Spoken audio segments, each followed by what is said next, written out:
Boa noite a todos, sejam bem-vindos a mais uma live, mais um aprisco.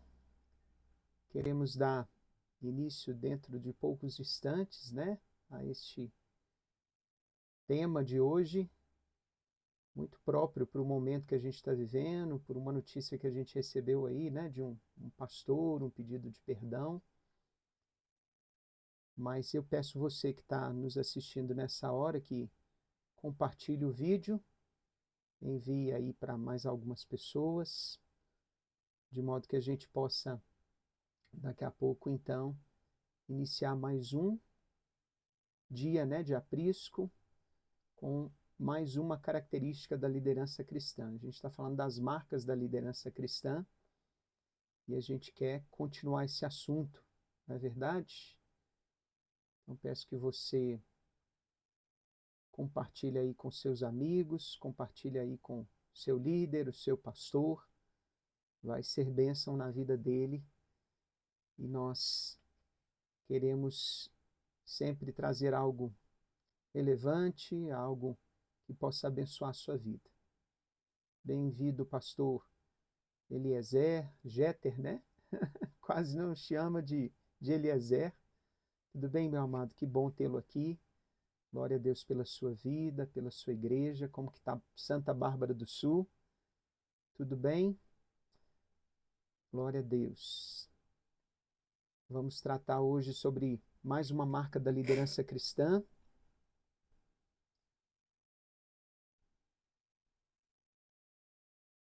Então vamos dar dando início, né? Essa live. Amém, pastor Eliezer. Que bom tê-lo aqui. Um abraço para toda a igreja, para toda a família. Glória a Deus. Aleluia. Estamos falando, né, nesses dias, no nosso aprisco, onde pastores e líderes também são ovelhas, sobre as marcas da liderança cristã, de uma liderança saudável. Aqui a gente tem sempre conversado, né? Como que pastores, líderes, obreiros, presbíteros, diáconos, líderes de ministério, líderes de célula, podem ter um ministério frutífero por meio de uma liderança bíblica, leve e também descomplicada. Né? Eu sou o Mateus Maia, sou pastor, sou mestre em teologia e hoje quero tratar do seguinte tema, as marcas da liderança, e vamos falar sobre moderação. Amém, pastor Eliezer. Um grande abraço também, meu irmão. Saudades de vocês. A gente se encontra aí, né? Se Deus quiser, pelos caminhos de Emaús. Nas semanas que passaram, a primeira semana, né, que a gente voltou esse ano, a gente falou sobre compaixão, uma marca fundamental para que o pastor tenha sucesso no seu ministério, sucesso segundo Cristo. Um pastor sem compaixão é apenas um executivo. E na semana passada nós falamos sobre o propósito, né? Ninguém quer seguir um líder que não sabe aonde está indo, aonde quer chegar, que não tem alvo, que não tem propósito, né? E o líder que tem propósitos, ele está alinhado ao coração de Deus, porque o nosso Deus é um Deus de propósitos, né? Muito mais do que projetos. Deus não abençoa projetos humanos, mas homens com retidão. E esse líder que dá ouvido à voz de Deus, persegue a Deus com fé, né? Agrada o coração de Deus, ele se alinha com a vontade de Deus, com o kairós de Deus, sendo uma bênção para a sua geração. Mas hoje a gente quer falar de uma terceira marca, né? A moderação. E na semana passada mesmo Deus já tinha colocado essa marca no meu coração e hoje a gente recebe, né, uma notícia que nos entristece, mas ao mesmo tempo nos alegra, do pastor Paulo Júnior, né, líder da Igreja Evangélica do Calvário, pastor que tem uma posição firme no púlpito, às vezes, né, chega a soar um pouco grosseiro, ser um pouco radical, e de fato ele veio a público, porque é uma pessoa pública, pedir perdão por causa do seu excesso, né? Tanto ali no púlpito como nos relacionamentos familiares, nos relacionamentos eclesiásticos. E que bom que ele pôde reconhecer isso. O pior é se ele não reconhecesse, né? Há lugar de perdão para a vida dele, oremos, mas é um exemplo para que nós, né, possamos também tomar cuidado. Há muitos de nós vivendo uma vida imoderada, né, uma vida imprudente, uma vida de exageros, e esse é um dos critérios que Paulo pede para Timóteo quando ele escreve aquela carta pastoral, né, para o seu filho na fé. Ele diz que é necessário que todo bispo seja irrepreensível, não perfeito, né, mas que tenha algumas coisas que são, vamos dizer, melhores que os demais. Ele já tenha sido provado em algumas coisas, ou seja, esposo de uma só mulher, aquela cultura lá ainda permitia alguns casos assim, moderado, sensato, modesto, piedoso, hospitaleiro, apto para ensinar. Então, Paulo traz essas características como critérios para que alguém suba no altar. Infelizmente, hoje, muitos têm ocupado uma posição na igreja, muitos têm subido no altar sem terem sido provados, terem sido testados, né? São neófitos na fé e, infelizmente, isso tem trazido prejuízo não só para a igreja, como para eles em si. Um mau testemunho para o mundo.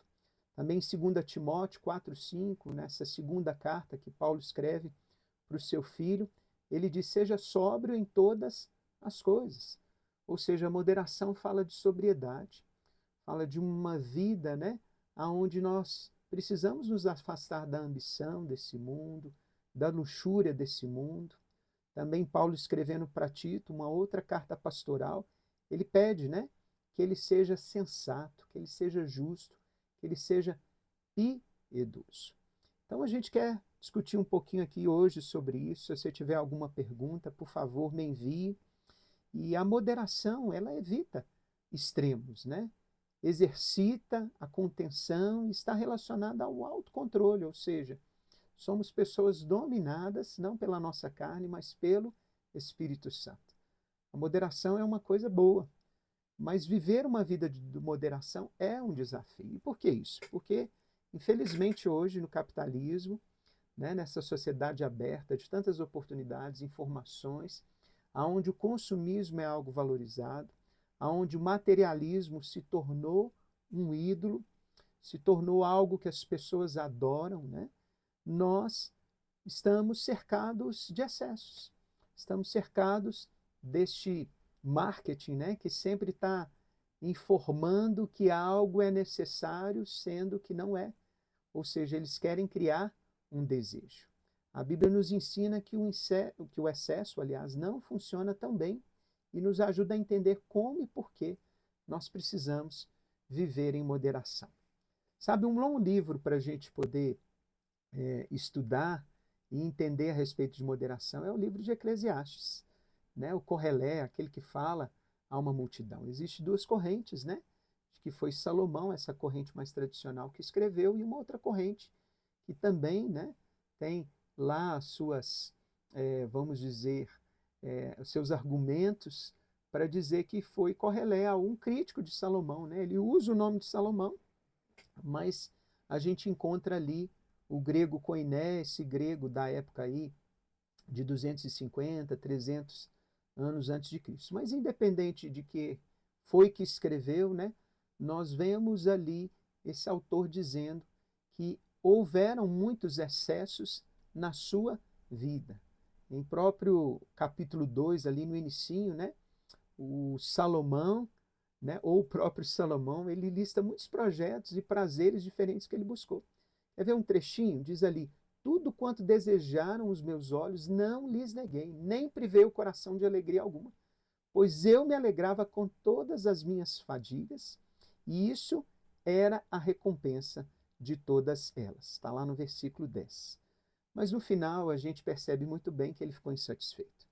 né, que ele usou, mas tudo é vaidade debaixo do sol, tudo é passageiro, tudo é vão, tudo é como uma neblina, né, que uma hora você olha, tira o olhar, olha de novo e ela já está diferente. Tanto que no versículo 11 ele diz assim: considerei todas as obras que fizeram as minhas mãos, como também o trabalho que eu, com fadigas, havia feito. E eis que tudo era vaidade e correr atrás do vento, e nenhum proveito havia debaixo do sol. Às vezes parece, né, que Eclesiastes é um texto pessimista, de alguém que só via, né, as coisas negativas, e eu acho muito mais que é um texto realista. É um texto que nos ensina que nós não devemos, né, ser dirigidos pelas coisas dessa terra. Nós não devemos viver uma vida de excessos, não é verdade? E ele também diz, né, que não apenas testou os limites do prazer, como também fez o mesmo com coisas que normalmente vemos como boas. Não tem nenhum problema, né, em você ter uma casa boa, você ter uma alimentação, né, mais sadia, e às vezes você precisa gastar mais para achar alimentos sem agrotóxicos.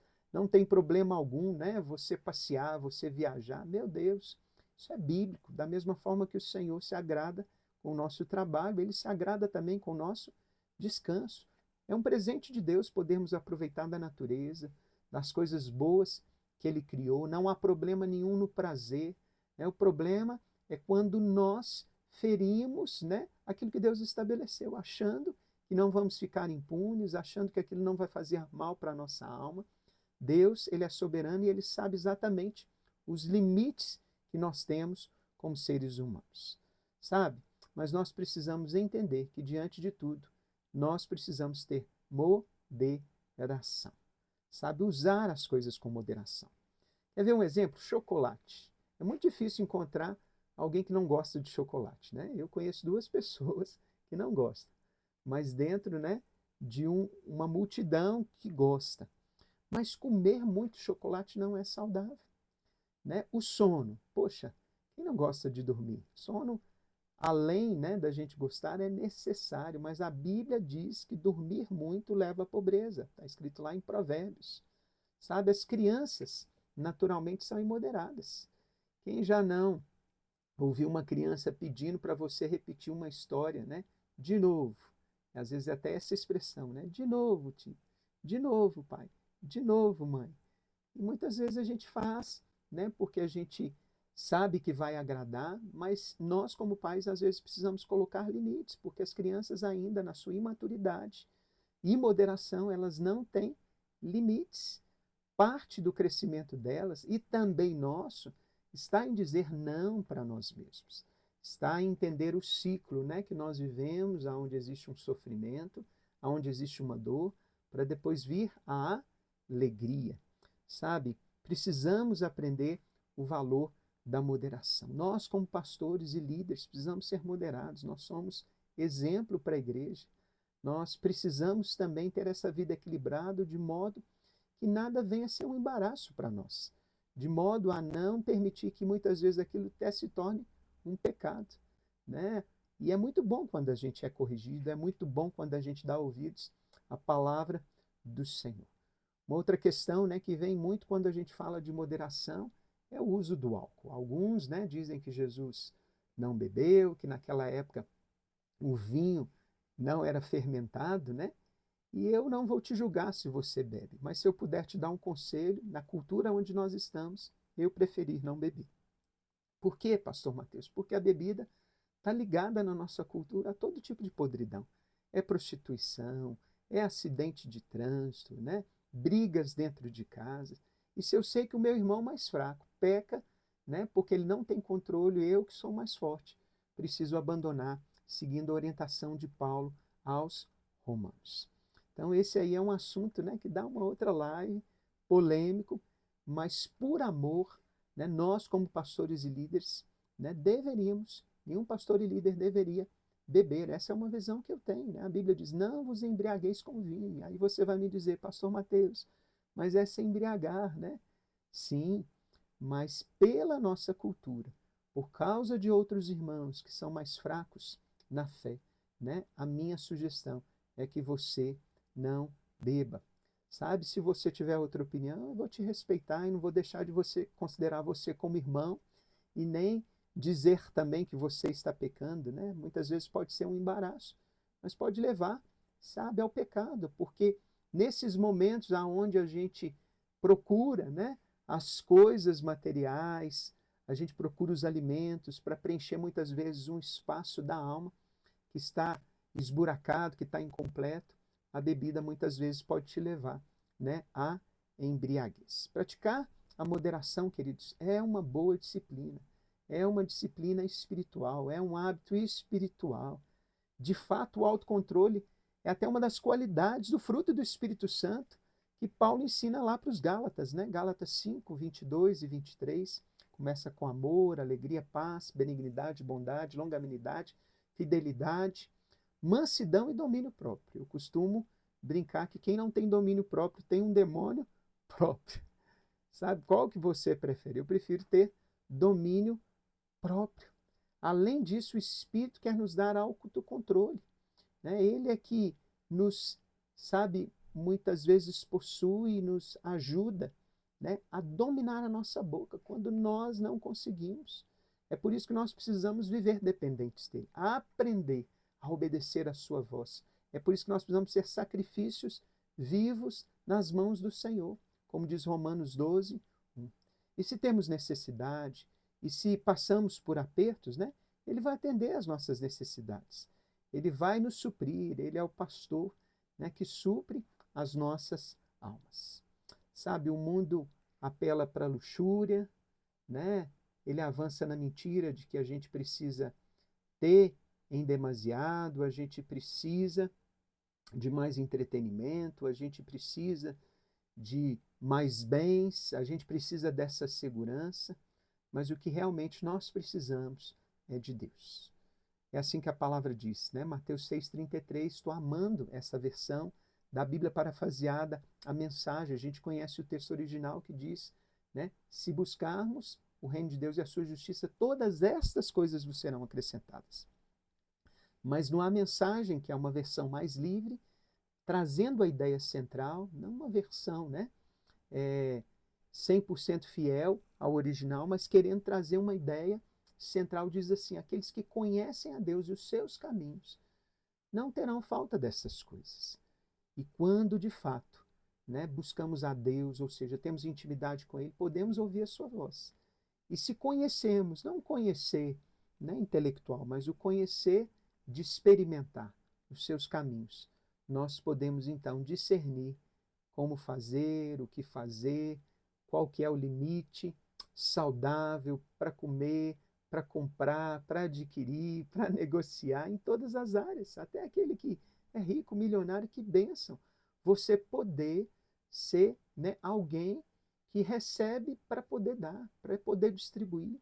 Isso é maravilhoso, precisamos ter pessoas assim no reino dos céus, mas nem todos vão ficar ricos, nem todos são milionários. Se Deus te deu um caminho no qual você se tornou, amém. Mas se você não é e procura ser, e isso tem atrapalhado a sua vida, até nisso há uma falta de moderação, e isso pode até ser um ídolo na sua vida, como Paulo diz aos Tessalonicenses, né? Que a avareza é um ídolo. A avareza é um pecado de idolatria. Deus nos criou para precisar e desejá-lo acima de tudo. Todas as outras coisas devem ser moderadas. Mas olha, tem uma coisa que a gente não precisa de moderação. Então, o que é que não precisamos de moderação, pastor Mateus? A única área que a gente não precisa ser moderado é nos, né, avançar em direção a Deus. Ou seja, né, nós podemos e devemos buscar a Deus sempre mais e mais, sem moderação. Não tem lá, beba com moderação. E eu te falo, né? Busque ao Senhor sem moderação. Ame ao Senhor sem limites. Ame a Ele de todo o seu coração. Não é isso que a Bíblia fala? Né? Ame ao Senhor seu Deus. Café. E o que é o café? Para você lembrar, com toda a sua alma, né? O C aí, com toda a sua, primeiro A, né? Toda a sua alma, com toda a sua força, com todo o seu entendimento. Ame ao Senhor teu Deus com tudo. com tudo o que você tem, com todas as suas forças, com a sua, né, atenção, colocando a sua energia, colocando o seu coração, sem limites. E eu tenho um amigo que é pregador que ele fala: gente, a palavra de Deus, você pode alimentar dela, porque ela não vai te dar diabetes, ela não vai fazer subir sua pressão. E a gente gosta demais dele, Salvador, que bênção, né? Porque essa palavra é pura, ela é perfeita, ela discerne os nossos caminhos. E quando a gente fala da palavra, a gente busca a palavra, a gente está buscando o próprio Deus, né? Porque a palavra vem de Deus e a palavra é o próprio Jesus, que é verbo. Nunca podemos ter muito de Deus e nunca podemos amá-lo demais. E quanto mais pedimos a Ele que nos encha e invada nossas vidas com seu Espírito, mais fácil se torna viver com moderação em todas as outras coisas. Quer moderação para a sua vida? Né? Coloque Deus na frente. Quer moderação para a sua vida? Peça a Deus para te dar controle. Quer moderação na sua vida? Se encha do Espírito Santo, de modo que Ele transforme seus sentimentos e pensamentos. E desse modo, você tenha condições de ter uma nova atitude, de ter um novo comportamento. Sabe? Essa é uma marca fundamental. Nós estamos à frente e nós somos responsáveis por muitas ovelhas, né, que choram, ovelhas que não têm nem um pouco da sabedoria que a gente recebeu da parte de Deus. Não que a gente seja melhor, mas a gente tem sido tão abençoado, né, por estudar a palavra, sabe, por ser ministrado por outros homens de Deus, sabe, por ser cheio do Espírito Santo. A gente tem tido essa oportunidade, muitos pastores são pagos para fazer isso, para orar e ler a palavra, né? A gente tem que ter esse tempo, esse é o nosso ministério. E por que não? Ter compaixão, ter propósito, mas também ter moderação diante, né, desta igreja tão necessitada, desse campo tão carente da glória de Deus. Amém? Que Deus possa te abençoar hoje, você possa, né, receber essa palavra da fé e entender que essa característica é fundamental na sua vida. Amém? Vamos orar juntos? Senhor, muito obrigado por esse tempo aqui, obrigado porque o Senhor tem nos guiado conforme a tua palavra. Eu te peço, Deus, faça dos homens que aqui estão, mulheres que são líderes, que estão à frente, muitas vezes nem é de uma igreja, mas da sua própria casa, pessoas moderadas. Moderadas no comer, moderadas no gastar, moderadas no falar, moderadas, né, na amizade, moderadas naquilo que o Senhor lhes deu, para que, Deus, eles não façam nada em excesso e não sejam presos, né, por essa imprudência, por essa falta de cautela, e serem levados, Deus, a muitas vezes machucarem a si e machucarem outras pessoas. Do mesmo modo, estamos aqui e eu citei o nome do pastor Paulo Júnior. Abençoa o Senhor. Ele se arrependeu, ele tornou público, Deus, a sua decisão, a situação que machucou pessoas. E agora, da mesma forma, Deus, o Senhor o alcance com graça, com misericórdia, trazendo restauração para a sua alma e restabelecendo, Deus, o Pai, o seu ministério, a sua vida, o Pai, no tempo que o Senhor desejar. Que ele tenha sabedoria, direção, que ele não perca, Deus. O Pai, o fruto do Espírito na vida dele, mas que o Senhor o ensine e o ajude a transbordar. Pai, agora, moderação, amor e alegria, Deus. Que ele não perca a sua alegria diante, Deus, daquilo que talvez Satanás queira aproveitar e derrubá-lo, mas que ele seja fiel. Assim nós oramos, em o nome de Jesus. Amém. Amém. Live rápida hoje, né? 24 minutos. Deus continue te abençoando. Se você tiver alguma pergunta, alguma sugestão, manda para mim. E eu quero também fazer uma live com esse tema. Amém? Então fica assim. Eu oro por você, você ora por mim.